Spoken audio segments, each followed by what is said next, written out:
Listo, doctor. Ya estamos al aire. ¿Se puede Buenas tardes. visualizar? Sí, Buenas ahora tardes, sí. doctor.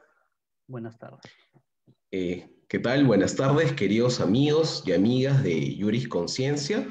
El día de hoy, continuando con los sábados jurídicos, tenemos como invitado especial al doctor David Alan Castillo, quien es abogado en Derecho y Ciencias Políticas, con estudios de maestría en Ciencias Penales en la Universidad Pontificia Católica del Perú, investigador y articulista en diversas revistas nacionales especializadas en Derecho Penal, y actualmente ocupa el cargo de fiscal adjunto provincial especializado en crimen organizado, corrupción de funcionarios y lavado de activos en la Fiscalía Supraprovincial especializada en delitos de corrupción de funcionarios.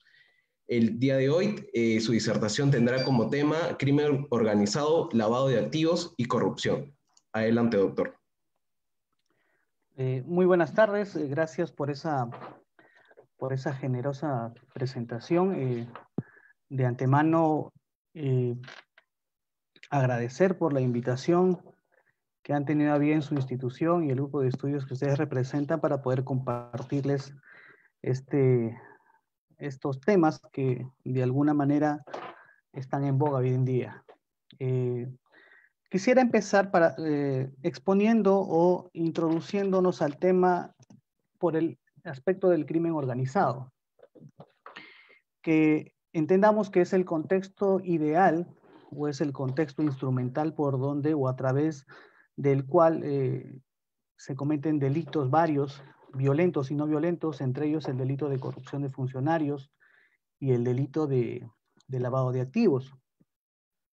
Quisiera empezar por este tema para proseguir con los demás delitos que abarcan la presente exposición.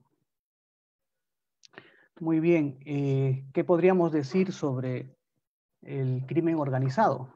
El crimen organizado es un fenómeno mundial, es un fenómeno criminológico que ha cimentado sus bases a partir de aspectos informales en la sociedad moderna. Tanto la globalización y la revolución tecnológica están cambiando de manera muy rápida la forma en que la sociedad se desarrolla. Estos cambios a la vez han configurado un modo más integrado e independiente. Sin embargo, también ha propiciado aspectos negativos. Esto en el sentido de que, si bien es cierto, la ciencia y tecnología permite que las sociedades puedan desarrollarse de manera adecuada y a la par de determinados estándares, los estándares propios de un Estado de Derecho, también ha permitido que el fenómeno delictivo o delincuencial desarrolle nuevas técnicas y nuevas formas de delinquir. Es decir, en un sentido más progresivo y más fácil para ellos de cometer delitos que se persiguen incluso de manera internacional. Ello es así porque, de alguna manera, este fenómeno criminológico que es el crimen organizado es una de las principales amenazas a los estados en la actualidad y en expansión del crimen organizado. La región latinoamericana, como parte del mundo, esta parte del mundo occidental, no ha sido la excepción. Y en nuestro país hemos visto más o menos desde a partir de inicios de este decenio las modificaciones continuas que se han dado respecto al crimen organizado y a la persecución de los delitos que se cometen a través de este tipo penal. Este fenómeno amenaza de manera directa la democracia y la seguridad nacional e internacional, pues causa violencia y pérdida de vidas humanas. Atenta contra los derechos fundamentales de las personas y afecta las actividades económicas, reduce la calidad de vida de la población, desestabiliza el tejido social y limita de manera tangencial la capacidad del Estado para dar una respuesta óptima contra este crimen organizado. Ahora bien, los diferentes estados del mundo occidental, hablaremos del mundo occidental porque de alguna manera compartimos la mayoría de los países el mismo sistema jurídico. La gran mayoría de estados de esta parte del mundo han tenido a bien enfrentar este fenómeno criminológico, tipificando diversas formas de conductas que vayan a reprimirse a través de los tipos penales de crimen organizado o de asociación ilícita, como antiguamente se llamaba. Recordemos que el tipo penal o el delito de crimen organizado entró en vigencia a partir del año 2016 hasta la fecha.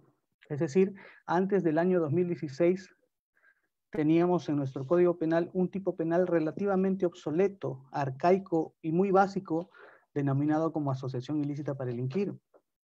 En ese sentido, a partir del año 2016, tenemos ya un concepto normativo con mayor operatividad, un concepto normativo que ha permitido delimitar efectivamente y de manera positiva conductas que a la fecha vienen siendo objeto de persecución por todos los entes de administración de justicia, entre ellos la policía, la fiscalía y el poder judicial. Ahora bien, ¿cuáles han sido aquellas formas en que los estados han pretendido, pretenden enfrentar este fenómeno?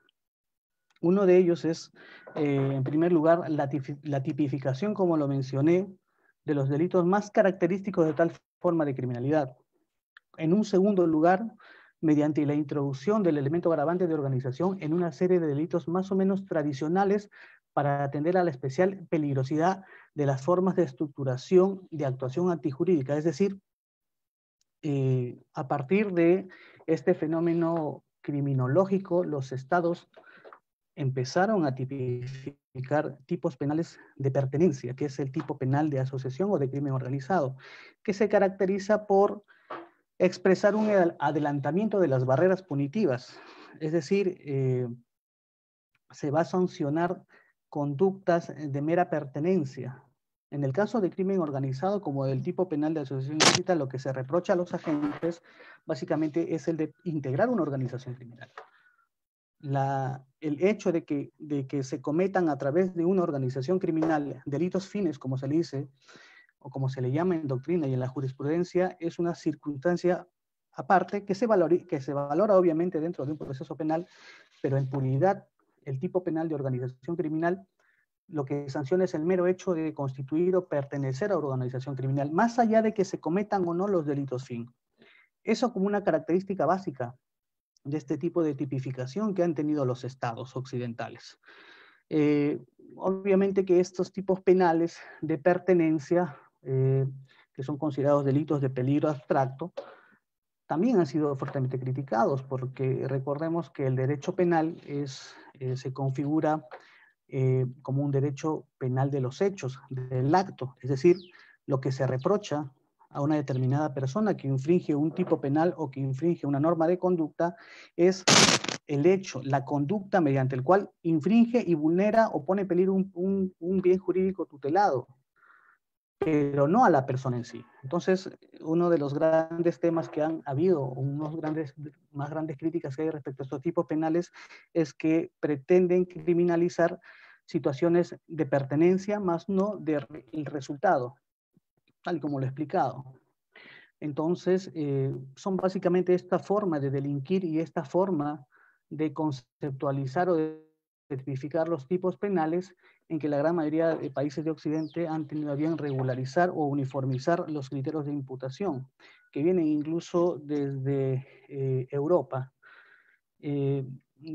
La sanción penal de la mera actuación como un miembro colaborador de una organización criminal se menciona tanto en la doctrina como en la jurisprudencia de manera reiterada. Un ejemplo de lo que se llama también una legislación excepcional o de emergencia, porque si bien es cierto, casuísticamente o en los hechos, normalmente perseguir una organización criminal que cuenta con ingentes recursos económicos, humanos y afines para poder llevar a cabo su actuación criminal, tiene que ser combatida de una manera distinta a como se combate un delito común, por ejemplo, un robo, por ejemplo, una estafa, entendiendo de que la organización criminal, incluso como históricamente tenemos conocimiento, como el sonado caso o los bien conocidos casos de los cárteles de droga, en muchos casos esas bandas o organizaciones criminales ponen en jaque un Estado por completo. Entonces, digamos que esa es una especie de justificación del por qué este modo de tipificar los delitos y esa forma de emergencia de enfrentar este tipo de fenómenos. Y muchas personas o estudiosos no le ha faltado razón para calificarla como un derecho penal del enemigo. Sin embargo, se advierte que tal actuación no implica una arrogación de la configuración de ámbitos de organización ajenos, sino solo la realización de actos materialmente preparatorios, como parte de la crítica de este tipo penales. La tipificación penal de estas conductas expresaría, por tanto, una optimización de los intereses de protección de bienes a costa de la libertad individual, que redundaría en que, en realidad, se castigara a autores peligrosos enemigos y no de hechos peligrosos, tal como lo he referido. Lo que se critica mucho en esa forma de tipificar los delitos de pertenencia es que se estaría criminalizando actos que no han sido llevados a cabo, con el hecho de yo tipificar que de condenar o reprochar a una persona por el solo hecho de pertenecer a una organización criminal sin verificar que esta organización haya cometido un delito fin, yo ya estoy adelantando las barreras punitivas del derecho penal, pero que de alguna manera, como ya lo he referido, se justifican en la necesidad que tienen los estados de combatir este tipo de criminalidad que tiene una función y una capacidad desestabilizadora completamente de la sociedad, y eso, como lo acabo de indicar, lo podemos ver en claros ejemplos del narcotráfico, o como sucedía en los años 60 y 70 con la mafia siciliana o la Cosa Nostra en Italia, que de paso, dicho sea de paso, fueron los primeros atisbos que se tuvieron en Occidente acerca de cómo criminalizar este tipo de eventos o de fenómenos. Este planteamiento incluso ha encontrado aceptación en muchos doctrinarios, como trayendo a colación el famoso profesor alemán Jacobs, que en su planteamiento tiene lugar o considera que lo que se está criminalizando o lo que se está imputando a una organización criminal son actos preparatorios de lesión futura y que van a poner en riesgo o van a lesionar determinados bienes jurídicos. Expresado de otro modo, como hechos que en sí mismos, disculpen, como hechos que en sí mismos provocan un menoscabo cognitivo de la confianza de los ciudadanos en el ordenamiento. Ahora bien, si las normas de flanqueo, que supuestamente son las que le dan la razón de ser a este tipo de comprensión de este tipo de tipificación de delitos, se mueven en un plano meramente cognitivo, porque lo que dice Jacobs es que lo que fundamenta esta forma de punir de parte del Estado es esa falta de capacidad cognitiva que tienen los integrantes de una organización criminal para garantizar que van a actuar de acuerdo a derecho. En tanto que esta capacidad o esta garantía cognitiva no esté asegurada, el Estado tiene la posibilidad y la capacidad de enfrentarlos con esta supuesta legislación de emergencia que vendría a ser los delitos de organización criminal o asociación ilícita para delinquir.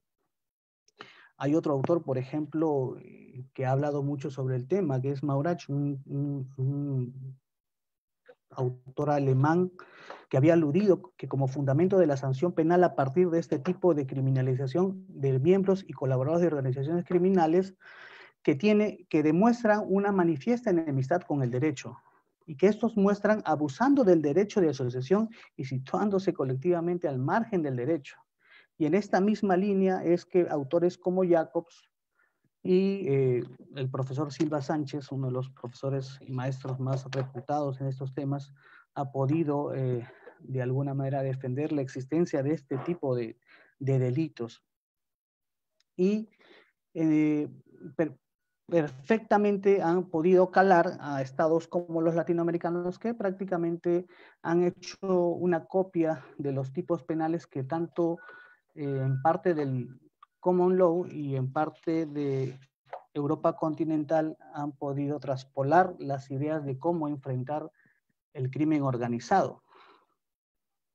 Pero a pesar de ello, somos conscientes de que aún falta perfeccionar muchos aspectos en cuanto a tipificación, reproche y persecución. Si bien es cierto, tenemos nosotros al día de hoy una ley que nos permite perseguir a las organizaciones criminales, que es una ley novedosa, la 30.077, que empezó a regir, si mal no recuerdo, a partir de 2013 o 2014 aquí en el Perú. También hay problemas acerca de cómo entender ese concepto operativo que debiéramos tomar acerca del crimen organizado. ya sea como un fenómeno criminal o como un tipo penal.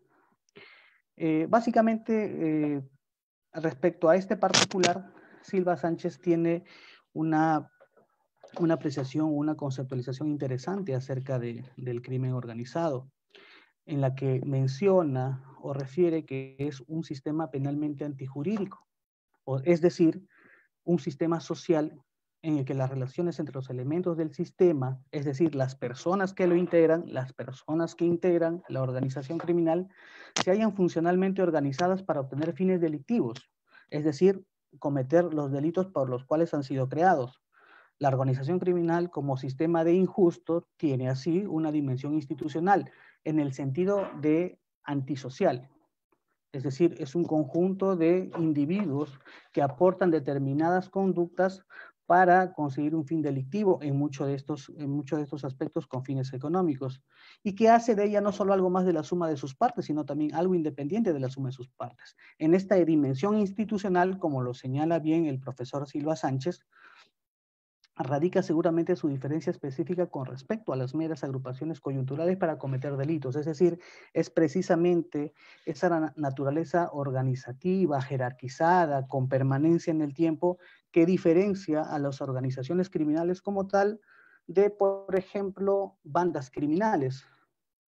Porque, digámoslo así, las bandas criminales coexisten también con las organizaciones criminales, pero de lo que los diferencia es que las bandas mayormente están integradas a partir de 2 personas, a diferencia de la organización que son 3, y las bandas criminales suelen actuar de manera esporádica o circunstancial, y no tienen ese elemento temporal o ese sentido de permanencia en el tiempo que requiere la existencia de una organización criminal. De igual manera sucede con el aspecto de la estructura interna. Las bandas criminales normalmente no tienen o no se preocupan por tener un orden organizativo estructural interno.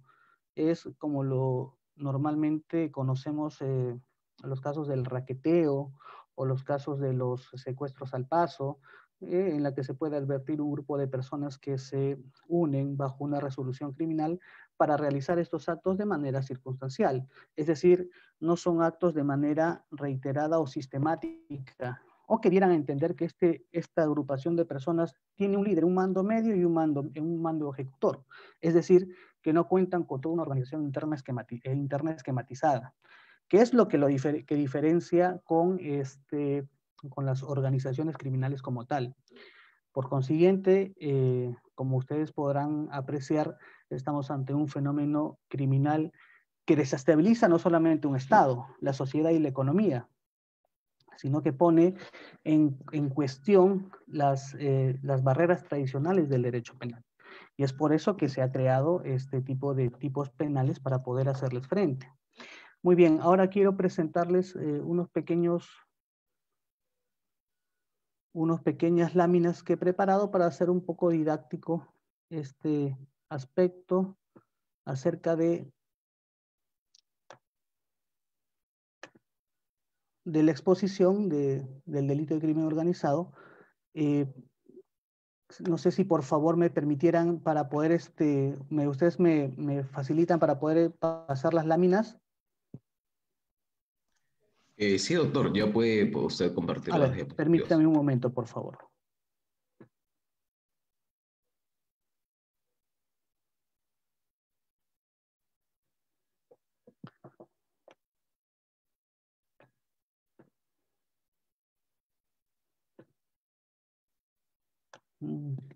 A ver, me disculparán, pero no veo acá, me aparece una ventana en blanco, pero no me aparece la pestaña de compartir. Le debe aparecer una opción, doctor, que dice compartir pantalla. No. No me sale esa pantalla. Los puedo escuchar, sí, pero no me sale en la ventana el modo compartir. O en todo caso, digamos, hagámoslo esto de manera más didáctica. Trataré de exponerles también esta parte para no gastar más tiempo, que es básicamente la explicación de lo que es el tipo penal de organización criminal. Como yo les dije y como les acabo de mencionar, el tipo penal de organización criminal como tal aparece en el 2016. Antes de ello existía lo que se denominaba el delito de asociación ilícita a delinquir, que como lo mencioné, es un tipo penal ya bastante arcaico, bastante básico, que no permitía de alguna manera poder identificar y plantear fácticamente o jurídicamente la existencia de una organización criminal como tal. Ya con la introducción de este concepto operativo del tipo penal de organización criminal que está normado en el artículo 317 del Código Penal, nos trae consigo, además de la legislación contra la criminalidad organizada que viene a ser representada por la ley 30.077 del año 2013, conforman todo un cuerpo normativo, tanto procesal como sustantivo, que permite a la Fiscalía y a la Policía operar y tener un trabajo, digámoslo así, más eficiente respecto a la investigación de estas agrupaciones delictivas. Muy bien. El artículo 317 del Código Penal establece que el que promueve, organiza, constituye o integra una organización criminal de 3 o más personas con carácter estable, permanente o por tiempo indefinido, que de manera organizada, concertada o coordinada se repartan diversas tareas o funciones destinada a cometer delitos, será reprimido con una pena privativa de libertad no menor de 8 ni mayor de 15 años y con 180 a 365 días multa e inhabilitación conforme al artículo 36. Digamos así que esta primera parte, que es el primer párrafo de este tipo penal, es el tipo base, el tipo básico, al que se le puede imputar a cualquier integrante de organización criminal.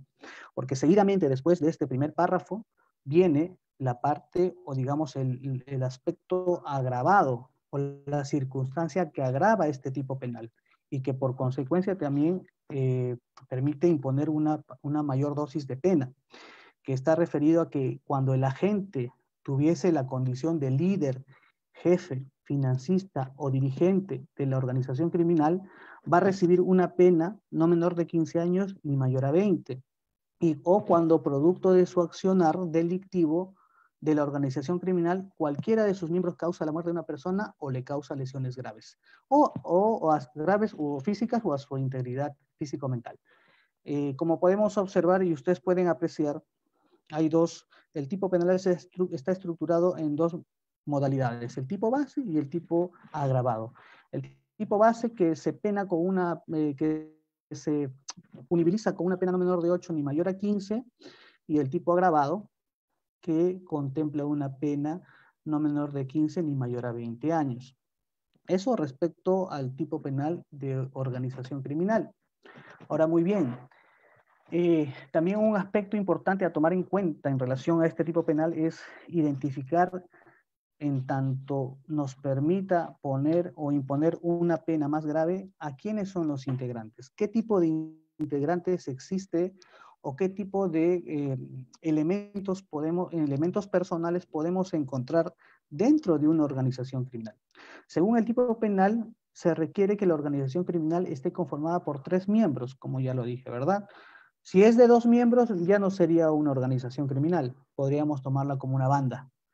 Para que sea una organización criminal como tal, tiene que tener de 3 miembros hacia adelante. Es decir, 3, 4, 5, 6, 7, ¿no?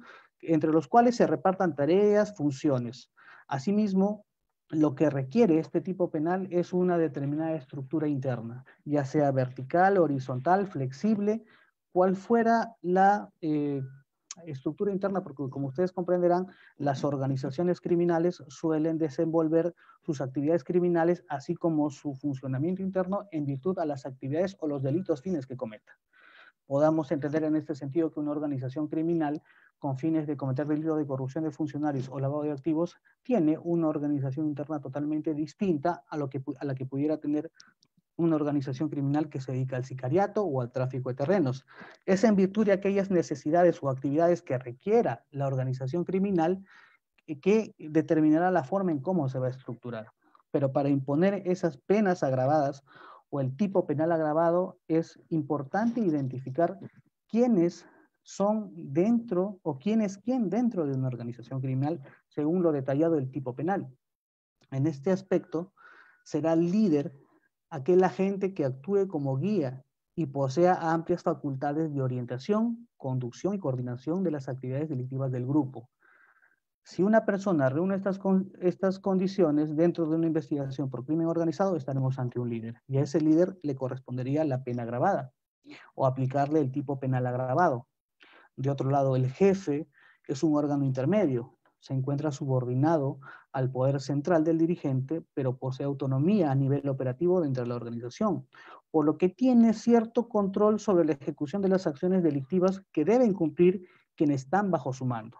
Semánticamente pareciera que no hubiera una diferencia entre el jefe y el integrante, pero a modo o a efectos procesales o a efectos de determinar una pena y asimismo de reconocer o identificar la función que cumple dentro de la organización, es vital reconocer que efectivamente tanto el líder como el jefe tienen una constitución fáctica considerada como el despliegue de su conducta totalmente distintas a la de un financista, por ejemplo.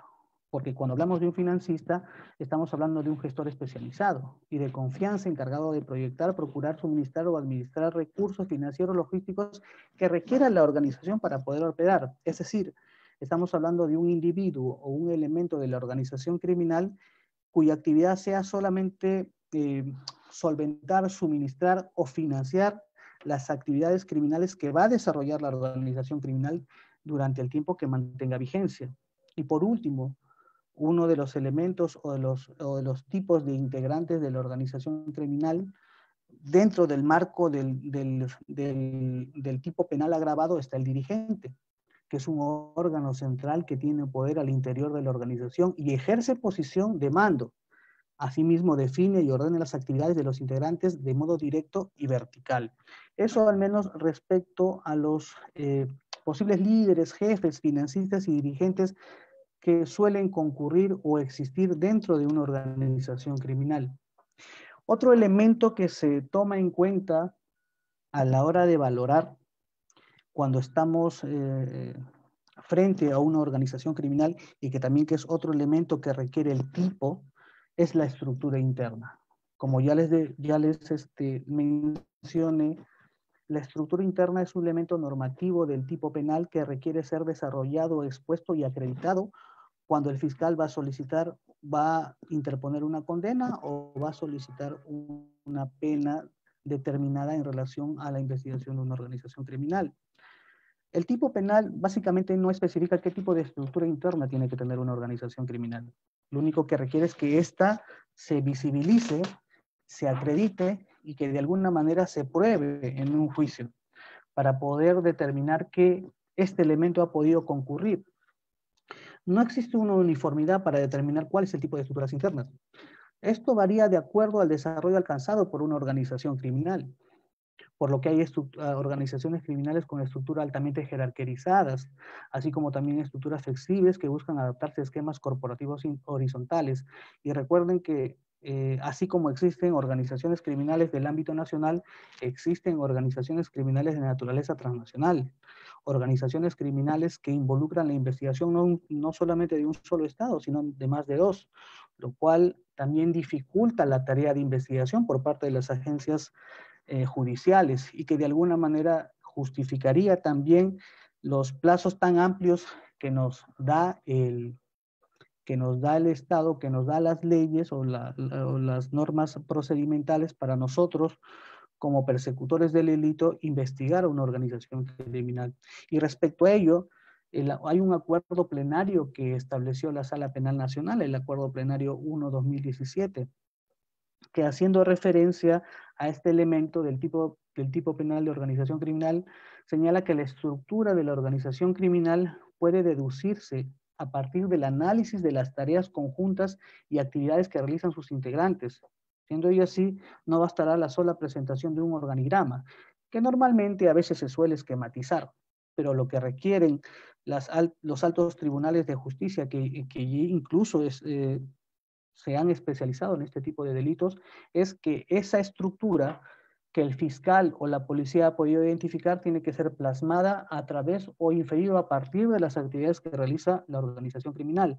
Es decir, no va a bastar que un fiscal o un policía diga, este es el organigrama, en esta situación funcionan, esta es la forma en que ellos se estructuran, y listo. No, uno tiene, o en todo caso la Fiscalía o el Ministerio Público tiene la obligación de determinar cuál es esa estructura, porque precisamente la existencia de esa estructura interna va a ser la razón de ser de la organización criminal y el requisito exigido que nos piden los tribunales para poder acreditar la existencia de una organización criminal.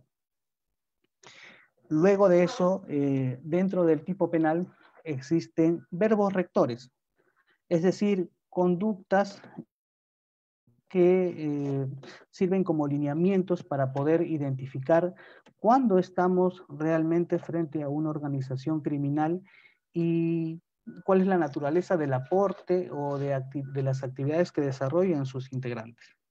Los verbos rectores o conductas sancionadas por el tipo penal de organización criminal son básicamente constituir, organizar, promover o integrar una organización criminal. ¿Qué entendemos por constituir? Implica dar nacimiento formal a la estructura criminal de la organización. En tal efecto fundacional se define la composición funcional, los objetivos, las estrategias de desarrollo, la forma de operar y las acciones inmediatas y futuras de la organización. De la misma manera, distintamente tenemos el otro verbo rector que es el de organizar, que comprende todo acto dirigido a diseñar y proporcionar una estructura funcional y operativa a la organización ya constituida. Es decir, el que organiza no constituye, simplemente esquematiza y estructura la organización en su fuero interno. Otro verbo rector es el de promover, que involucra la posterior realización de actos de difusión, consolidación y expansión de la ya creada organización criminal, e incluso en plena ejecución del proyecto delictivo, que como ustedes verán es totalmente distinto al de organizar y constituir. Y por último, el integrante, es decir, el que pertenece, el que integra a una organización criminal, que comprende cualquier acto de adhesión personal y material a una estructura preexistente, de tal modo que la persona se somete a los propósitos de la organización criminal, comprometiéndose de manera expresa o implícita a realizar las tareas que se le sean asignadas. Eso básicamente como un integrante. Muy bien. Yo les hablaba también acerca de las diferencias con el tipo penal de banda. Si bien es cierto, como les referí, antes del 2016 todavía se encontraba vigente y existía el tipo penal de asociación ilícita que abarcaba un sinfín de denominaciones, ya sea agrupación criminal, asociación ilícita, crimen organizado. Es después de esta modificación del 2016 es que se introduce un concepto de mayor operatividad y hace una diferencia, o mejor dicho, segrega en dos tipos penales este tipo de conjunciones criminales. Conjunciones en el sentido de personalidades, es decir, la reunión de 2, de 3, 4 o 5 más personas. El artículo 317b, que refiere o que tipifica el delito de banda criminal, tipifica este delito como la reunión de 2 o más personas. Esa es una primera diferencia con el tipo penal de organización, la cantidad de los miembros. Otra de las diferencias en relación a estos tipos penales es su estructura interna. No, en el delito de banda criminal, el tipo penal no te exige que ésta tenga una estructuración funcional e institucional como si lo requiere el tipo penal de organización. Como le dije, el claro ejemplo de una banda criminal son aquellas agrupaciones o conjunciones personales delictivas que se reúnen para cometer delitos esporádicos. Llámense, por ejemplo, los delitos de secuestro al paso, los ladrones que se unen entre 2 o 3 personas y roban, por ejemplo, una o 2 veces al mes. Estamos ante la presencia de actividades no sistemáticas, no concurrentes, no establecidas un determinado tiempo, sino de actividades circunstanciales y cuya agrupación personal no tiene una estructura interna, que es básicamente lo que diferencia con la organización criminal. A estos efectos y a esa caracterización estaríamos ante una banda criminal y no ante una organización criminal. En ese mismo sentido, la misma ley 30.077 ha establecido también qué tipos penales se pueden cometer o realizar dentro de un contexto de organización criminal. Tenemos el homicidio calificado, el secuestro, la trata de personas, la violación del secreto de las comunicaciones, los delitos contra el patrimonio, pornografía infantil, extorsión, usurpación, delitos informáticos, delitos monetarios, tenencia, fabricación, tráfico ilícito de armas, de municiones, delitos contra la salud pública, tráfico ilícito de drogas, delito de tráfico ilícito de migrantes, los delitos ambientales, el marcaje, el reglaje, el genocidio, la desaparición forzada, en un contexto de tipos penales internacionales, o que son parte de los delitos de tipificación internacional, los delitos contra la administración pública. En este aspecto, casi todos los delitos contra la administración pública son pasibles de ser cometidos por organizaciones criminales, así como el delito de falsificación de documentos y el delito de lavado de activos. Todo este catálogo de delitos están plasmados en la ley 30.077, que es la ley especial sobre crimen organizado. Esto hasta este punto, y recalcar también que esta tipología o esta forma de tipificar o de ordenar nuestro ordenamiento jurídico nacional viene en virtud de los tratados internacionales que el Perú ha firmado. Recordemos que el Perú es parte de la Convención de Naciones Unidas contra la Delincuencia Organizada Transnacional, que es, en otras palabras, la más conocida como la Convención de Palermo, que es la convención internacional de la cual el Perú es parte y que permitió que se uniformizaran criterios y que los estados partes o firmantes de este tratado o de este convenio pudieran tipificar o pudieran legislar en sus respectivos ordenamientos penales el reproche a este tipo de actividades que, como les referí, atentan gravemente y de manera contundente la estabilidad social y económica de un Estado.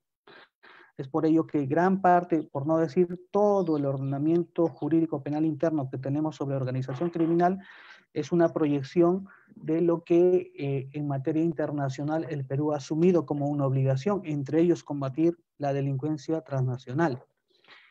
Hasta allí lo que podría yo referirles de manera teórica y claro, práctica, porque son las herramientas que nosotros en el Ministerio Público utilizamos para poder perseguir este tipo de delitos.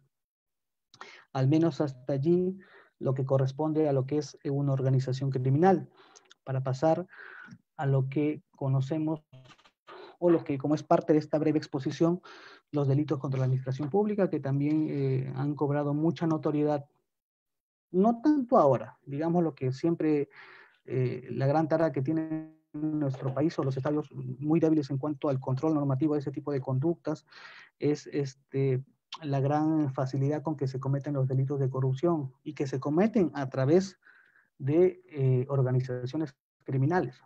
En ese sentido, los delitos contra la administración pública, delitos de corrupción, que están tipificados en el Código Penal, también conocidos como delitos especiales o delitos de infracción de deber, tiene una gran diferencia respecto a los delitos de dominio de hecho, que creo que a todos nos han enseñado esas grandes diferencias en la facultad, pero valga la pena o la redundancia poder repasarlos un poco y establecer cuáles son esas diferencias y cuándo nos encontramos ante un delito de corrupción de funcionarios o un delito de infracción de deber. Y para ello tenemos que recurrir a la famosa teoría de la infracción de deber, que, dicho sea de paso, fue creada también por este profesor alemán Klaus Roxin en los años 60.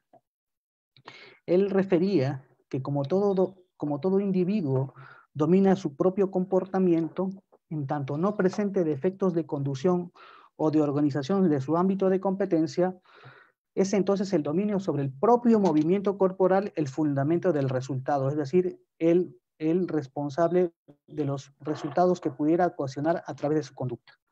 Este dominio sobre el propio comportamiento es el punto de partida llevado al concepto de la autoría directa o inmediata en todos los códigos penales. Es decir, la teoría del dominio de hecho es la que dio nacimiento prácticamente a casi todas las formas de autoría que conocemos, al menos en esta parte del mundo. De ahí que se afirme, según la teoría del dominio del hecho, que es un autor quien domina el evento delictivo. Cosa muy distinta a lo que pasa en los delitos de infracción de deber. En los delitos de dominio de derecho, es autor quien tiene las riendas del acontecimiento criminal, el dominio ejercido sobre otros en la autoría inmediata y el dominio común mediante división de tareas en la coautoría. Si bien el partícipe, es decir, no el autor, sino que él interviene con una actividad o una conducta colaborativa, interviene e influye en la comisión del delito, carece del dominio del hecho. La contribución digamos, del partícipe o del cómplice no es determinante para la realización del delito. Es un lugar común sostener que la teoría del dominio del hecho sirve para saber quién es autor y quién es cómplice en los delitos comunes o también denominados de dominio. Sin embargo, esta teoría o este concepto no sirve para esta finalidad en los delitos especiales, es decir, en los delitos de infracción de deber. Nosotros, al aplicar el delito de dominio, el concepto o la teoría del dominio del hecho, aún para poder investigar o determinar quién es el autor en un delito de infracción de deber, no nos va a servir de mucho. De modo que entendamos que para nosotros indagar sobre qué o ante cuándo estamos ante un delito especial, un delito de infracción de deber, tenemos que recurrir a esta teoría. De modo que los delitos especiales, como también se les llama, desde esta perspectiva dogmática, diferencia también quién es autor y quién es partícipe. Y para ello sirve esta teoría. En la teoría de los delitos de infracción de deber, el autor o figura central se concretiza en el criterio de la infracción del deber, es decir, la violación de un deber especial institucional que tiene un determinado funcionario público, deber y función que le ha sido otorgada por la administración, por el Estado. Es el autor quien realiza la conducta prohibida, infringiendo un deber especial de carácter penal, en tanto que partícipe o cómplice, o como se le llama en este tipo de delitos extraneos, es aquel que también participa en la realización de la conducta prohibida, pero sin infringir ningún deber especial, porque el quien infringe el deber especial es el funcionario público, no el extraneo. El extraneo solo colabora o participa en la comisión de un delito, ya sea colusión, ya sea peculado, ya sea cohecho, pero él no es quien infringe ese deber especial institucional. Quien la infringe es el funcionario público. Por consiguiente, quien va a tener la calidad de autor va a ser aquel funcionario público que infringe ese deber. Ejemplo de los delitos de infracción de deber son la mayoría de delitos que se tipifican en nuestro Código Penal con el título de delitos contra la administración pública, en los cuales el autor es aquel sujeto que ha participado en la comisión del delito infringiendo o incumpliendo un deber especial que obviamente no alcanza a todas las personas que intervienen en la realización del evento criminal. La figura central, como ya lo he referido, de estos eventos delictivos en el que intervienen varias personas será siempre quien lesione o incumpla ese deber especial previsto en el tipo penal, ya sea el de colusión, enriquecimiento ilícito, peculado, cohecho. El tipo penal establece quién puede ser el autor y solo aquellos y quienes reúnan esa condición o cualificación especial pueden ser considerados como autores de los delitos de corrupción de funcionarios. Es decir, en estos delitos lo relevante no es el dominio sobre un suceso, como sucede en la teoría del dominio del hecho, sino la infracción de un deber específico que solo incumbe al autor, a saber, el deber impuesto por una institución positiva estatal, la que le impone, digamos, la institución para la cual trabaja un determinado funcionario público. Por ejemplo, fiscal, el deber institucional lo establece el Ministerio Público a través de su ley orgánica y de sus directivas internas. Si yo vulnero una norma de este tipo, me estaría convirtiendo en un autor de un delito de infracción de deber. De ahí que podemos definir los delitos de infracción de deber como aquellas conductas en las cuales la autoría se ve caracterizada por el hecho de que alguien abusa o descuida el deber especial que surge de su rol social y de ese modo pone en peligro u ocasiona una lesión típica de determinados bienes jurídicos. Bienes jurídicos, como les indiqué, que están señalados en cada tipo penal que comprende los delitos de corrupción de funcionarios. En conclusión, son conductas en las cuales el autor, por no cumplir con las exigencias impuestas por su rol social especial, lesiona o pone en peligro un bien jurídico protegido, representado por principios y deberes funcionales. Aquí es preciso dejar establecido que en los delitos especiales o delitos de infracción de deber, los bienes jurídicos que se protegen o que la norma pretende proteger siempre se representan en principios o deberes. En tanto que en los delitos comunes, es decir, en los delitos de dominio del hecho, es lo que se pretende proteger, siempre está representado como derechos. Esa es otra de las diferencias entre los delitos de dominio del hecho, o delitos comunes, o delitos de infracción de deber. Y dicho sea de paso, los delitos o la teoría de infracción de deber fundamenta la autoría en los delitos especiales. Y lo que fundamenta esta autoría específicamente es ese deber especial de carácter penal, que no recae en todas las personas, sino solo en aquellos sujetos calificados por la propia fórmula legislativa. Sujetos que al ser calificados se constituyen los únicos que pueden ser autores de determinados delitos. Y es por el respeto al principio de legalidad, autores de los delitos especiales solo pueden ser aquellas personas que reúnen las condiciones personales del tipo penal que el tipo penal exige. Es decir, si yo imputo un delito de colusión, el delito de colusión solo puede ser autor la determinada persona que establece el tipo penal, que es distinto al de peculado, que es distinto al de colusión. Eso es muy importante saber diferenciar para poder llegar a un buen cauce dentro de una investigación penal. Y aquí resulta necesario también precisar que aquellos deberes especiales que están asignados al funcionario público y que tienen un carácter penal no surgen solo y directamente del tipo penal. Recordarán que la definición o el catálogo de lo que se considera como funcionarios o servidores públicos se encuentra normado en el artículo 425 del Código Penal. En ese sentido, el concepto de funcionario público es el concepto penal, que es lo que nos interesa, pero también podemos hacer referencia, o la norma penal también nos puede remitir a una norma extrapenal para poder definir quién es un funcionario público y quién no. Normas que, por ejemplo, entre ellas está la Ley de Carrera Administrativa, la Ley General de Procedimiento Administrativo, leyes que de alguna manera extrapolan o permiten que los operadores del derecho penal puedan recurrir a ella y puedan tener un mayor acercamiento así si nos encontramos ante un funcionario o servidor público, entre ellas. Muy bien. En relación a los delitos contra la administración pública, como ya lo he mencionado, son delitos especiales que solo pueden ser cometidos por determinadas personas y que el fundamento es la infracción de un determinado deber. Sin embargo, también hay cierta diferenciación en lo que se considera que es un funcionario público. El concepto penal de funcionario público es amplio. A la ley penal le interesa que el sujeto activo tenga un deber especial derivado del ejercicio de una función pública y de la cercanía con el bien jurídico tutelado, que es otra condición que establece para poder punir una determinada conducta dentro de un contexto de la administración pública. Lo que en la dogmática penal se denomina delitos de infracción de deber, como ya lo dije, y que no es otra cosa que la infracción por parte del funcionario de un servidor público de una obligación o de un deber de naturaleza institucional. Si nosotros queremos saber dónde está este catálogo, como lo referí, artículo 425 del Código Penal. Ahora bien, ¿qué podemos entender como funcionario y servidor público? ¿Podremos decir que es lo mismo para efectos penales? No. Digámoslo en palabras simples, el funcionario público es una persona que normalmente es designada bajo un cargo de confianza o en términos coloquiales, nombrada a dedo, y que tiene capacidad o autoridad, capacidad de decisión dentro de una organización estatal. Llámese, por ejemplo, los gerentes de una institución. Mayormente los gerentes de una institución son personas de confianza del titular de la entidad, y estos en su gran mayoría no pasan por un concurso público. Ellos normalmente son nombrados a dedo por los titulares de la institución porque así lo permite la ley.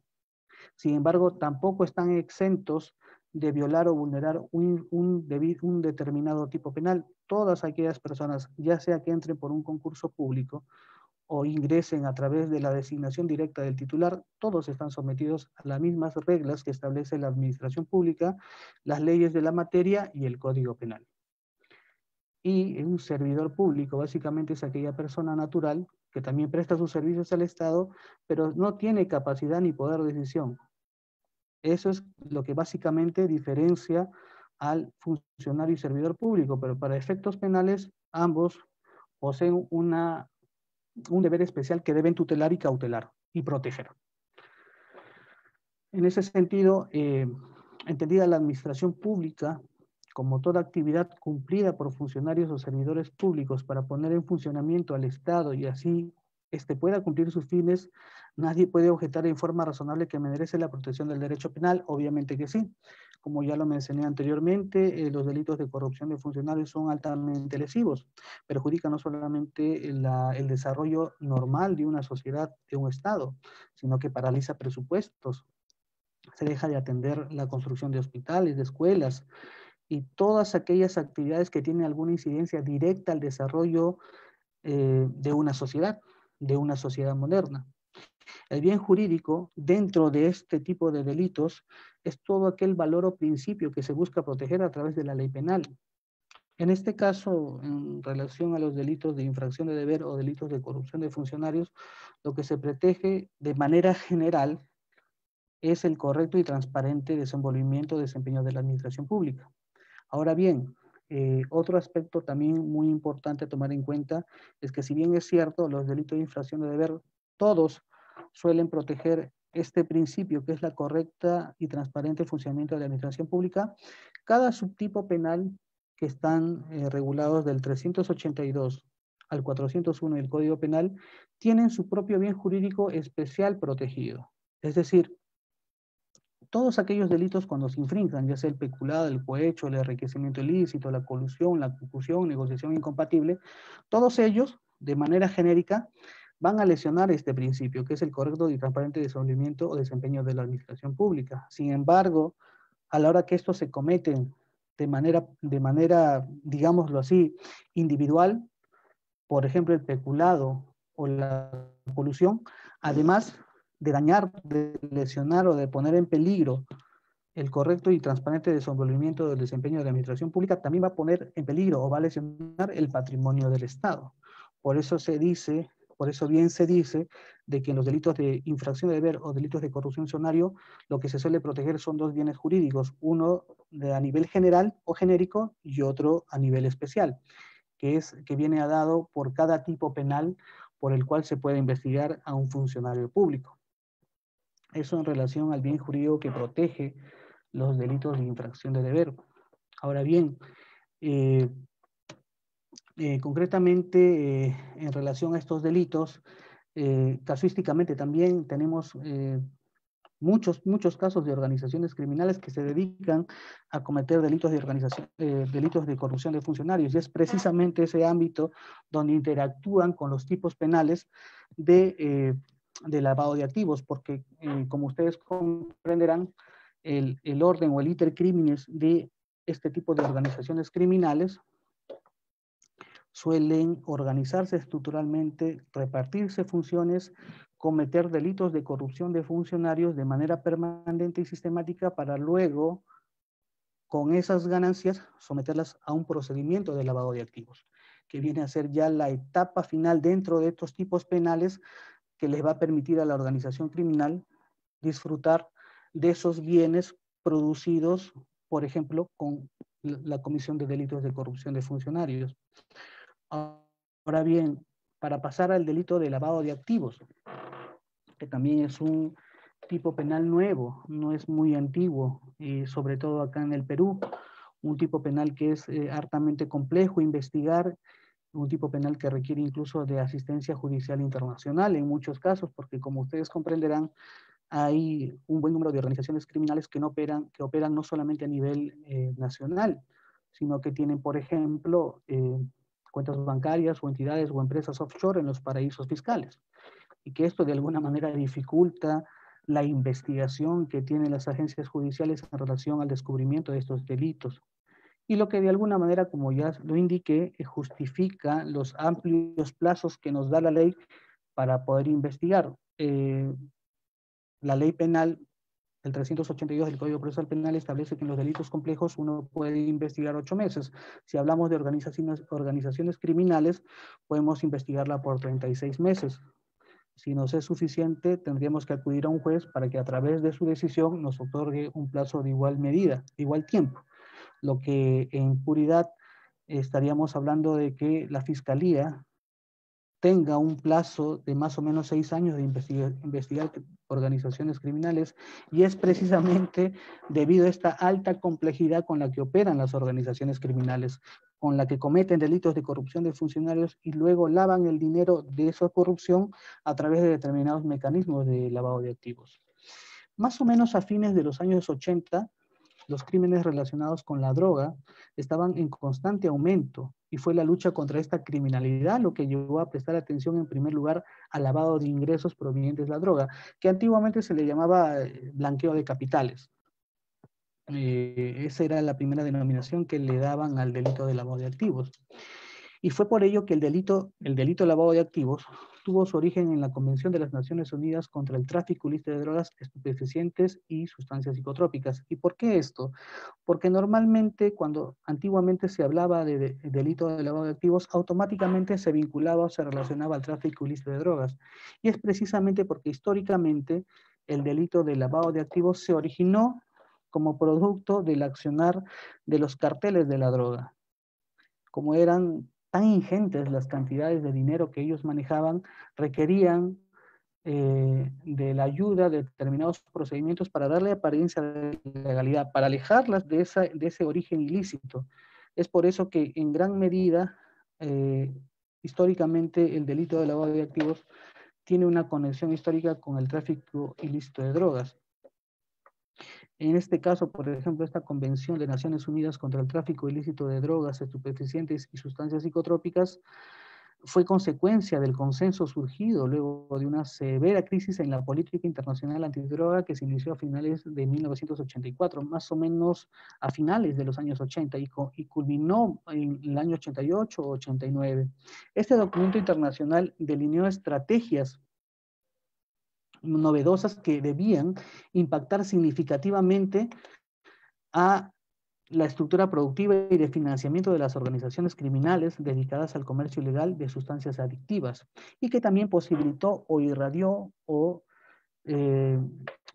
digamos, de alguna manera influyó en que los estados también pudieran legislar acerca de esta materia. Si un Estado es parte de una convención o de un tratado internacional que los obliga a legislar respecto a esa materia, el Estado, como el peruano, no tiene otra opción que legislar sobre ello, y es por ello que viene a darse cuenta por aquellos años de los primeros tipos penales o las primeras tipificaciones del delito de lavado de activos. Ahora, ¿qué entendemos por un delito de lavado de activos? Como yo lo acabo de mencionar, estamos ante un delito altamente complejo en la que intervienen no solamente operaciones mercantiles, sino financieras, inmobiliarias, y de un sinfín, con la única finalidad de darle esa apariencia de legalidad a los activos que han sido producto de una actividad criminal previa. Entendido de otro modo, es un conjunto de negocios jurídicos u operaciones comerciales o financieras que procuran la incorporación al circuito económico formal de cada país, sea de modo transitorio o permanente, de los recursos, de los bienes y de servicios que se originan o están conexos con actividades criminales. Nuestra definición operativa, que la que tenemos acá en Perú, en nuestro Código Penal, data del año 93 o 94 aproximadamente, pero conserva todavía en la actualidad plena vigencia en tanto asocia el lavado de activos con un proceso variado y dinámico. Es decir, cuando hablamos de delito de lavado de activos, estamos hablando de todo un procedimiento global que el lavador va a realizar para poder alejar de su origen ilícito y subsiguientemente otorgarle una apariencia de legalidad. ¿Y esto por qué? Porque el lavador o el que genera esos ilícitos, digamos, de esos bienes ilícitos o ese dinero de naturaleza delictiva, lo que va a querer al fin de cuentas es disfrutarlo. Entonces, lo que va a realizar a través de este procedimiento de lavado de activos es darle esa apariencia de legalidad, ya sea comprando, alquilando, adquiriendo, interviniendo en cuentas financieras. Existen un sinfín de tipologías y maneras de cómo se va a lavar activos. Y que es a pesar del empleo de innovados medios tecnológicos en las tipologías contemporáneas del modus operandi del lavador de activos, que este delito continúa visualizándose como un procedimiento final en el que se suceden diferentes etapas destinadas a cubrir el origen ilícito de capitales y bienes. Este proceso comienza más o menos con una obtención ilegal de los recursos. Luego se le somete a operaciones de transformación destinadas a desvincularlo de su origen y acaba siendo integrado en el ciclo económico, apareciendo de ese modo confundido con bienes de apariencia lícita o con bienes realmente lícitos, porque al final de cuentas el lavador lo que pretende hacer es dotarle de esa configuración legal. Y una de esos procedimientos o modos que tiene es difuminarlo o disimularlo o ensombrecerlo con dinero o bienes o recursos de origen lícito. En ese sentido, cuando nosotros hablamos de etapas del delito de lavado de activos, le estamos dando un sentido de progresividad, que también es compartido tanto por los tribunales como por la doctrina, y que de alguna manera los estudiosos de la materia han podido identificar tres etapas, no nos confundamos, una cosa son las etapas de lavado de activos y otra cosa son las modalidades o subtipo penal de lavado de activos. Los subtipos o los tipos penales de lavado de activos son los denominados o los bien conocidos como conversión o transferencia, ocultamiento y tenencia y traslado de bienes y valores. Esos son los subtipos o modalidades o formas de cometer el delito. Sin embargo, subyace dentro de estos tipos penales o de formas de cometer el delito de lavado de activos tres etapas que son de alguna manera sucesivas y que van a dar cuenta de cómo un lavador ejecuta todo ese procedimiento del lavado de activos. Digámoslo así, la primera etapa es la etapa de colocación. ¿Qué es la etapa de colocación? O también se la conoce como la etapa de recolección de los bienes o del dinero en efectivo o del prelavado, comprendiendo todas las acciones destinadas a ingresar el dinero líquido proveniente de las actividades delictivas en el sistema bancario, en el sistema financiero nacional o internacional. Las organizaciones criminales, ¿qué es lo que hacen normalmente? Fraccionan sus beneficios económicos ilícitos y los introducen en el sistema financiero en pequeñas cantidades. Por ejemplo, y estos resultan ser menos sospechosos, porque como ustedes comprenderán, es mucho menos sospechoso manejar o pitufiar, como también se conoce, diferentes cantidades de dinero a que movilizar millones en una cuenta. Ya con la existencia de la UIF y su obligación de comunicar operaciones sospechosas a las autoridades, los lavadores de dinero, créanme que conocen todos este tipo de procedimientos, incluso lo conocen mejor que la propia fiscalía. Y ellos lo que tratan siempre de hacer es de aprovecharse tanto de la tecnología como de los avances en todas las ciencias contables, financieras, económicas, para poder utilizarlas, instrumentalizarlas y dotar de mayor eficiencia a todo este procedimiento de lavado de activos para que nunca sean descubiertos.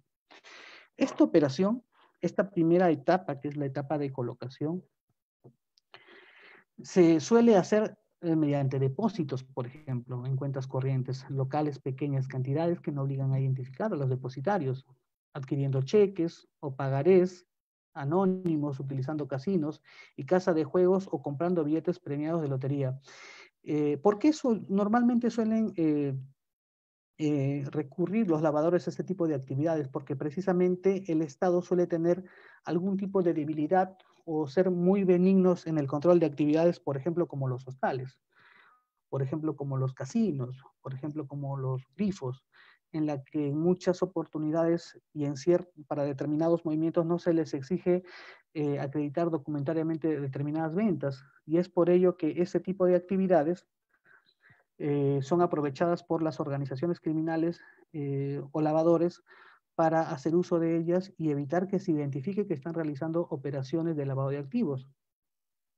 Otra forma de entender esta primera etapa de lavado de activos, que es la colocación, viene dada por entender o comprender que es la primera etapa del proceso, que es la colocación de este dinero en el sistema económico, con el objetivo de ocultar, o sea, de ocultar su origen delictivo.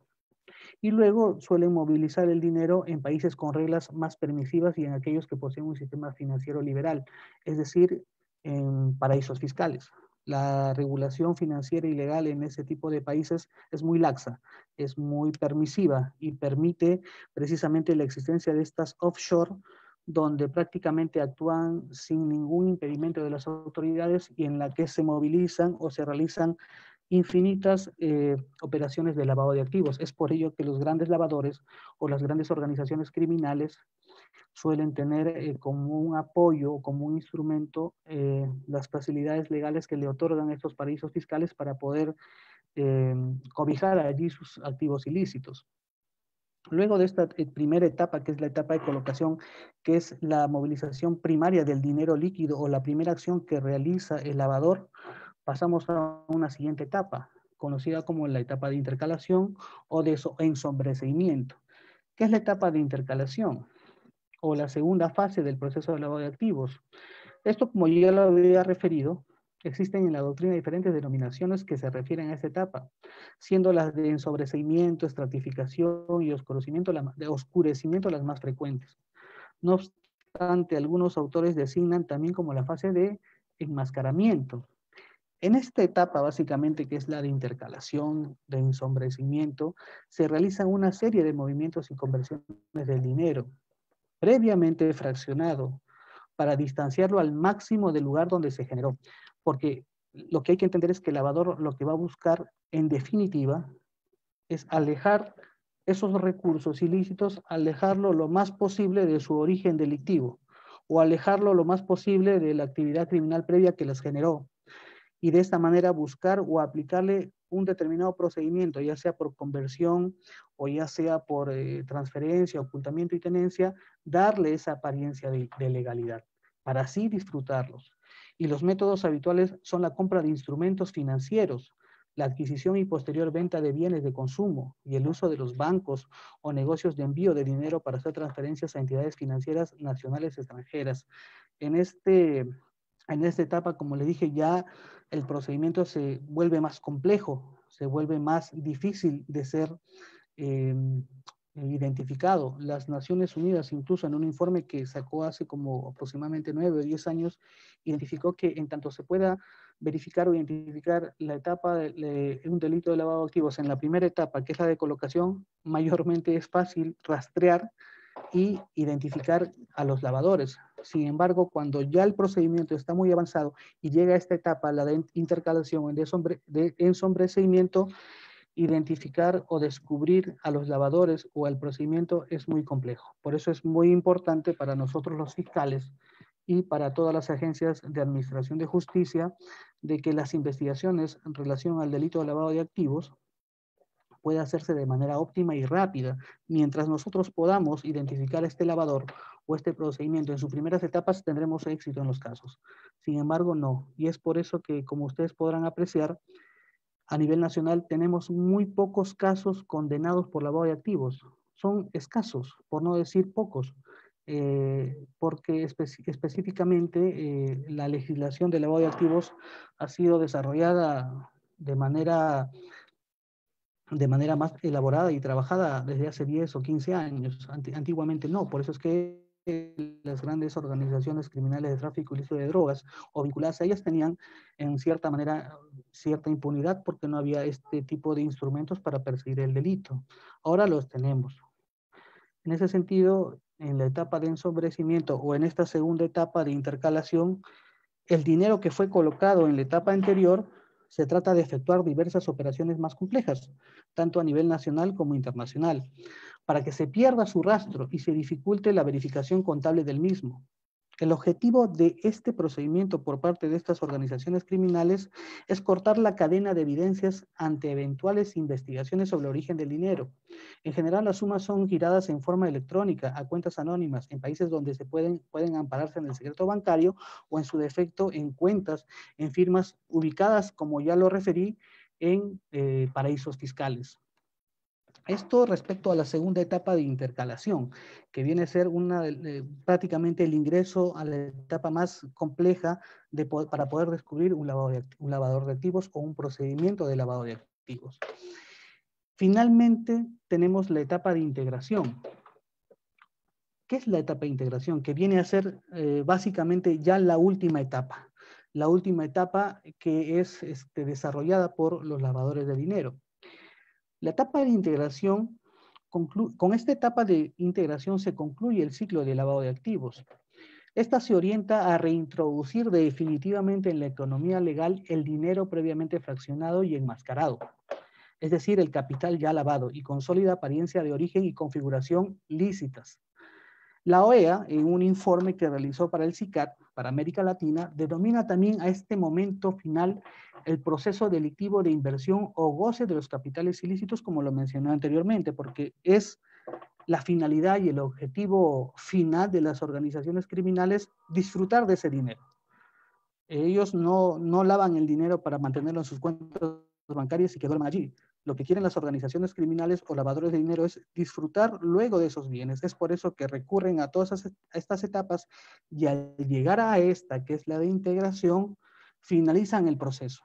Y en este paso, el dinero lavado regresa a la economía o al sistema financiero, disfrazado ahora como activos lícitos o legítimos, bien sea mediante transacciones de importación y exportación ficticias o de valor exagerado, mediante pagos imaginarios o por el aporte de intereses sobre préstamos ficticios, o ya sea a través de una serie de casi interminable de procedimientos que, como le dije anteriormente, son hartamente difíciles de identificar. Al menos en esta parte estaríamos hablando de las etapas que el delito de lavado de activos o que comprende el delito de lavado de activos. Vamos a hacer una breve referencia a lo que ya se considera los subtipos o los tipos penales de lavado de activos para ir finalizando esta exposición y quizás recibir algunas sugerencias o algunas preguntas de parte de los que gentilmente están escuchando esta ponencia. Muy bien, como yo lo había referido anteriormente, tenemos subtipos o tipos penales de lavado de activos. Los que acabo de mencionar son las etapas de lavado de activos, no los subtipos. Los subtipos penales de lavado de activos están dados por los delitos de conversión y transferencia, que están tipificados en la legislación especial de la materia, que es el Decreto Legislativo 1106, y que se criminalizan conductas vinculadas con la etapa inicial del proceso de lavado de activos. Los actos de conversión básicamente involucran a todas las modalidades de colocación o movilización primaria del capital líquido o dinero en efectivo, como lo he referido. Esa primera introducción o movilización del dinero mal habido o del dinero de procedencia ilícita va a poder ser considerado como un delito o la modalidad de conversión. Ese es el delito de conversión. También están tipificados en el artículo 1 del Decreto Legislativo 1106 el tipo penal de transferencia. El tipo penal de transferencia entendido como una secuencia continua y diversificada de operaciones con bienes transformados, es decir, con aquellos que representan una primera modificación cualitativa producida en la etapa de colocación. Es decir, la transferencia viene a ser dada por aquella transformación del bien inicial a un segundo bien. ¿Con qué finalidad? Precisamente de apartarlo de su origen ilícito y pretender darle una apariencia de legalidad. Y esto con el único fin de que en última instancia el lavador de dinero disfrute de estas ganancias ilícitas, que a final de cuentas y luego de este procedimiento pasarán a ser lícitas a los ojos del Estado y a los ojos de todos los actores económicos. Luego están los actos de ocultamiento y tenencia, que se encuentran criminalizados en el artículo 2 del Decreto Legislativo 1106, que es una práctica propia de testaferros, quienes pueden aparecer como asesores financieros, empresarios, apoderados, administradores, representantes, locadores. Básicamente, los actos de ocultamiento y tenencia se tratan de conductas que recaen exclusivamente sobre bienes mezclados, es decir, bienes difuminados, sobre aquellos que por sucesivas transformaciones adquirieron ya una sólida pero ficticia apariencia de legalidad en la etapa de transferencia y que permite ahora que puedan fusionarse con bienes lícitos radicados en cualquier espacio económico o financiero. Es decir, básicamente estos actos de ocultamiento y tenencia pueden darse en la etapa de intercalación, como lo referí, y es una de las tantas formas también que tienen los lavadores de dinero de evitar que se descubra su origen ilícito. Y por último, tenemos los actos de transporte y traslado de dinero o títulos valores. Estos subtipos penales están regulados en el artículo 3 del Decreto Legislativo 1106, que es la legislación especial que cuenta el Estado, la Fiscalía y el Poder Judicial para poder perseguir y sancionar esta especie de delitos, que básicamente consiste en prácticas abiertas o encubiertas de desplazamiento físico, interno o externo de dinero en efectivo de cualquier denominación o nacionalidad, pero de origen ilegal. Digámoslo así, se le considera la manifestación más histórica y básica del delito de lavado de activos, como por ejemplo el contrabando de dinero o de correos de efectivo, que podíamos verlo incluso en Estados Unidos a inicios del siglo XXI, del siglo XX, perdón. Y básicamente que han servido en todo su contexto a poder facilitar que se cometan este delito de lavado de activos. Y como un punto final quería agregar, para culminar con esta presentación, la intervención de las personas jurídicas en el delito de lavado de activos. Como ustedes podrán observar y como han podido ser testigos, nuestro sistema anticorrupción, tanto a nivel de Fiscalía y Poder Judicial, ha logrado y viene logrando ya la imposición de consecuencias jurídicas a personas jurídicas, a empresas, a fundaciones, a partidos políticos que, dicho sea de paso, ya han podido ser logrados, han podido ser incorporados a una investigación válidamente. ¿Y por qué tiene tanta relevancia la persona jurídica en una organización criminal y sobre todo en el delito de lavado de activos?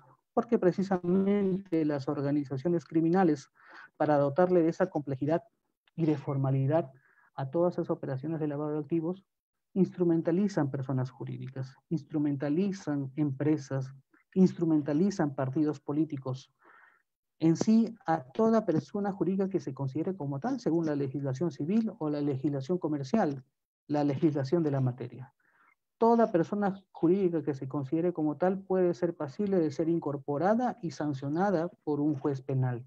Ello porque, como bien se ha referido, las personas jurídicas tienden o son pasibles de darle mayor facilidad a todos estos procedimientos de lavado de activos. Y es precisamente la identificación de esa falta de organización interna de la empresa, ya sea por un defecto de origen o un defecto de organización, que es aprovechada precisamente por los elementos de una organización criminal para el lavado de activos.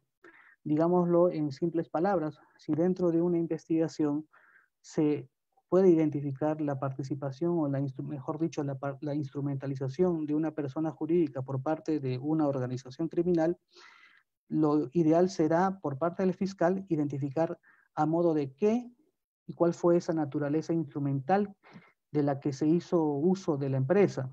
Si nosotros verificáramos dentro de una investigación penal que la persona jurídica fue creada exprofesamente para promover o facilitar el delito de lavado de activos, el artículo 105 del Código Penal y también la ley contra el crimen organizado, en tanto identifiquemos que esa persona jurídica ha sido creada para delinquir o para facilitar un delito de lavado de activos, la Fiscalía está en toda la libertad de pedir su disolución como una pena máxima. Es una especie de pena de muerte para la persona jurídica. Sin embargo, si el fiscal identificara que la persona jurídica ya existía al momento de cometer los delitos y que tuvo un origen momentáneamente lícito, pero en el camino se desvió o en el camino fue instrumentalizada por la organización criminal por un orden de intensidad de la norma, no podríamos ya solicitar su disolución, sino una suspensión, entre otras medidas que establecen, medidas menos rigurosas, menos intensas que la disolución que establece el catálogo del artículo 105 del Código Penal. Y es importante mencionar a la persona jurídica porque, como ustedes lo sabrán, y creo que son casos conocidos a nivel nacional e internacional, que gran parte de las organizaciones criminales que se dedican al delito, a cometer delitos de corrupción de funcionarios y delitos de lavado de activos, porque básicamente son conexos y interdependientes, porque una organización criminal que tenga la finalidad de hacerse de recursos económicos cometiendo determinados delitos de corrupción, lo que va a querer es lavarlos. Va a querer lavarlos porque en algún momento va a querer disfrutarlos para reinvertirlos en su actividad criminal o para el simple disfrute de aquel. Entonces, se ha vuelto un tema muy importante y relevante el estudio que se hace de la intervención de la persona jurídica. Y como ustedes ya sabrán, en el Perú tenemos un gran avance en ese aspecto, y en tanto que hemos logrado que en muchas ocasiones se sancionen a personas jurídicas instrumentalizadas para estos delitos, o ya sea porque en las diferentes investigaciones que es de conocimiento público se ha logrado incorporar a empresas nacionales e internacionales, así como a partidos políticos. ¿Con qué finalidad? Con la finalidad de reprocharlas material, formal y objetivamente de acuerdo establecen las normas, y luego de un debido proceso, que es la única vía de imponer una sanción tanto a las personas físicas como a las personas jurídicas. Bueno, esto por mi parte sería todo. Espero haber sido lo más didáctico posible y agradezco su gentil atención.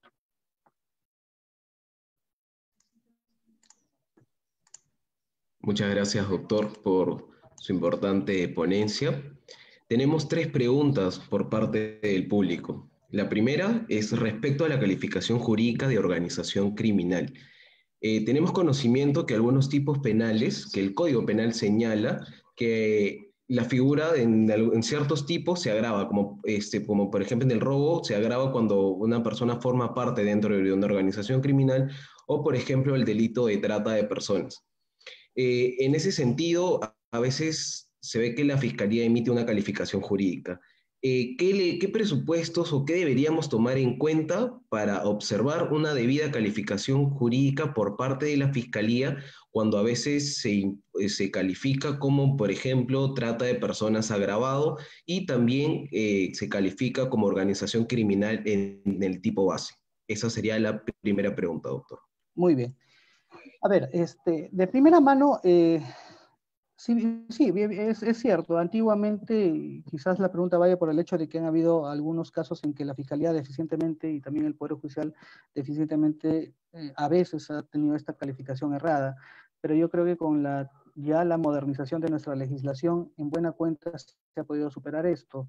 La manera adecuada de imputar las circunstancias agravantes respecto a los delitos de organización criminal están dadas en los mismos tipos penales. Por ejemplo, si ustedes revisan los tipos penales de robo, los tipos penales de trata, aparece una estructura legislativa o normativa que está dada por un tipo base y un tipo agravado. Si el tipo penal de robo agravado a mí me indica o contiene una circunstancia de agravación por pertenecer a organización criminal, lo correcto es imputarlo o calificarle como robo agravado bajo la circunstancia agravante de pertenecer a una organización criminal. Eso sería lo correcto, porque lo incorrecto, y como también he podido apreciar que a veces hay este defecto en la calificación, es que se imputa a partir del tipo penal básico de asociación o crimen organizado para luego usar el otro tipo base de robo agravado de trata.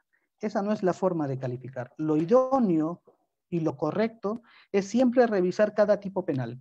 Si el tipo penal que yo voy a imputar o que voy a calificar tiene dentro de su descripción normativa una circunstancia agravante, lo correcto es yo imputar delito de robo agravado con circunstancia agravante por pertenecer a organización criminal. Si yo veo o analizo el tipo penal de trata de personas y veo de que contiene un tipo agravado por pertenecer a organización criminal, lo correcto es imputar trata de personas con la circunstancia agravante de pertenecer a una organización criminal y no recurrir directamente al tipo básico de asociación ilícita o crimen organizado, porque si ya el tipo penal que nosotros vamos a imputar tiene esa circunstancia agravante, es innecesario recurrir al delito en sí de crimen organizado. Imputemos el delito como tal bajo la circunstancia agravante de crimen organizado. Ese es lo correcto en la calificación. Muchas gracias, doctor. La siguiente pregunta es respecto a la imputación necesaria en el delito de organización criminal. En el nuevo código, en la etapa intermedia, cuando la Fiscalía emite una acusación, posteriormente la defensa puede plantear un control de acusación, que en primer término sería el control de acusación formal. En ese sentido, ¿qué elementos debería estar incluidos en la acusación fiscal para que se cumpla una correcta imputación necesaria en el delito de organización criminal? Muy bien. Sí, y es cierto esa duda, esa pregunta, porque también nos ha pasado y es parte de la práctica fiscal y judicial. Existen ciertas deficiencias en la calificación o en la construcción de la imputación por organización criminal, ya sea bajo el nuevo tipo o por el antiguo tipo de asociación.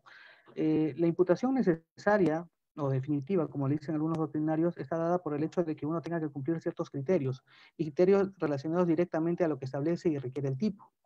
En el tema de organización criminal, que como ya les dije, es un tipo penal muy complejo, en la que tiene que determinarse o identificarse ciertos requisitos o exigencias, básicamente una correcta calificación y una correcta imputación en este sentido va a estar dada bajo el hecho de identificar tanto a sus elementos, el marco temporal en que ha desarrollado sus actividades criminales y básicamente la estructura interna, que viene a ser considerado como un elemento del tipo penal.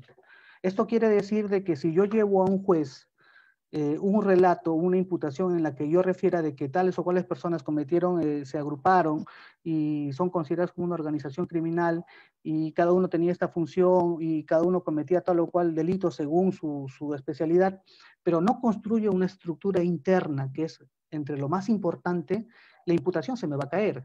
O simplemente el juez lo que va a hacer, señor fiscal, tome su acusación, revísela, subsánela y vuelva a presentarme la imputación. Es decir, o en otras palabras, para una correcta imputación o calificación del delito de organización criminal y para que esto pueda pasar un control de acusación y luego un juicio oral, es que nosotros tengamos que identificar plenamente a sus integrantes, sus líderes, sus mandos medios, sus mandos ejecutores, el elemento que es el elemento personal, luego el elemento temporal, es decir, que a través de las acciones que hayan cometido continuamente esta organización criminal se identifique tal o cual suceso criminológico de manera sistemática. O sea, las organizaciones criminales no cometen un delito una vez cada 3 meses o cada 4 meses, o no cometen un delito una vez al año. Lo que hacen las organizaciones criminales como tal es cometer delitos sistemáticos en un determinado espacio de tiempo, lo cual lo vuelve perennes o ya se estaría cumpliendo el requisito de temporalidad. Y sobre todo, dotarle o estructurar internamente cómo es que ha funcionado esta organización criminal. Porque si yo al juez le voy a llevar una imputación en la que carece de una construcción interna de funcionabilidad, de esta empresa criminal o esta agrupación criminal, también me va a decir, señor fiscal, cumpla con el requisito que establece el tipo penal y construya usted mínimamente una estructura interna. Si bien es cierto, el tipo penal no nos exige o no define un tipo de estructura en especial, podemos construirla a partir de lo que identifiquemos en los eventos delictivos que han desarrollado. Puede ser una organización criminal vertical, horizontal, flexible, en la que los intervinientes o los integrantes interactúan entre ellos, o que algunos solamente actúan en diferentes espacios o niveles, pero básicamente está dado una correcta imputación a la identificación de sus componentes, de sus elementos, al espacio temporal y a la acreditación de su estructura interna. Eso básicamente en cuanto a la correcta imputación o imputación necesaria en relación al delito de crimen organizado.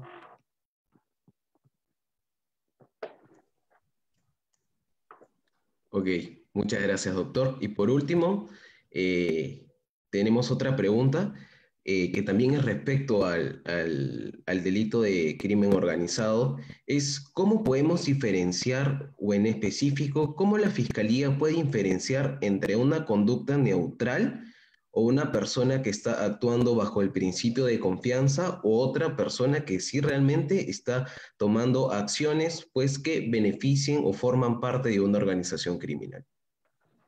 Muy bien, interesante la pregunta. Sí, efectivamente el tema de la prohibición de regreso de las conductas neutrales es un aspecto muy, muy importante a la hora de clarificar o identificar conductas de sentido delictivo o de sentido criminal. Básicamente, la prohibición de regreso a las conductas neutrales viene dado como aquella conducta que en sí misma es inocua, pero es aprovechada por otras personas para introducirla a su plan criminal y por consiguiente conseguir un resultado lesivo. ¿Cómo podemos identificar este tipo de conductas? A través de indicios.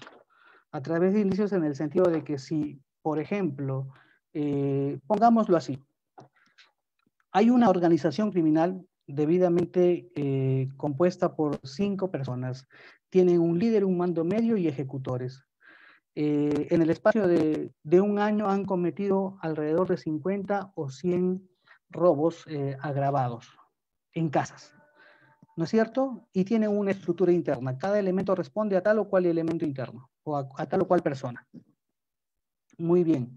Si dentro de este accionar de esta organización criminal podríamos observar en alguno del despliegue de este tipo de robos a un taxista, que es el clásico ejemplo, que solamente intervino de buena fe, o digamos, sin conocer la acción delictiva, interviene y se instrumentaliza ese aporte que pareciera criminal, y si yo logro acreditar que ese comportamiento de esta persona no tuvo la finalidad, porque eso viene dado a un análisis objetivo y subjetivo del comportamiento de quien ofrece o de quien se aprovecha de una conducta neutral.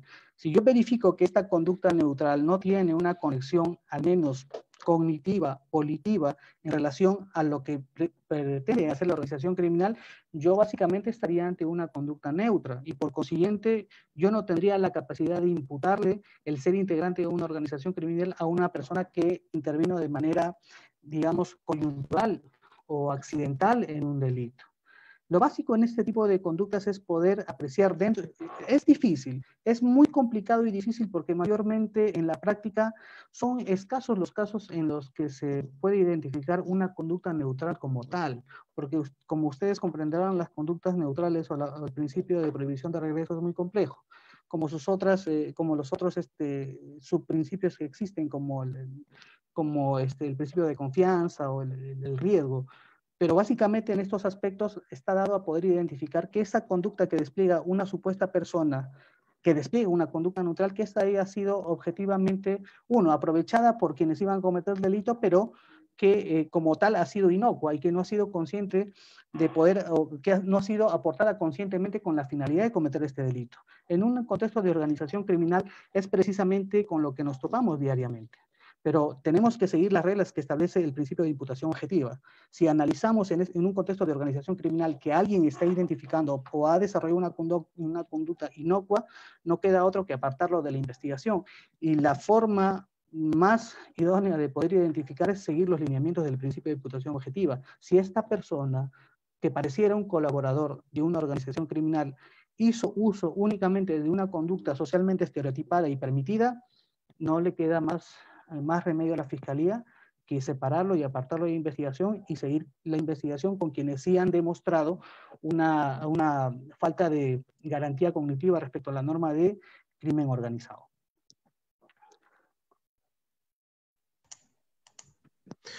Muchas gracias, doctor. Y bueno, estas han sido todas las preguntas para esta disertación. Agradecemos su participación, su destacada y excelente participación.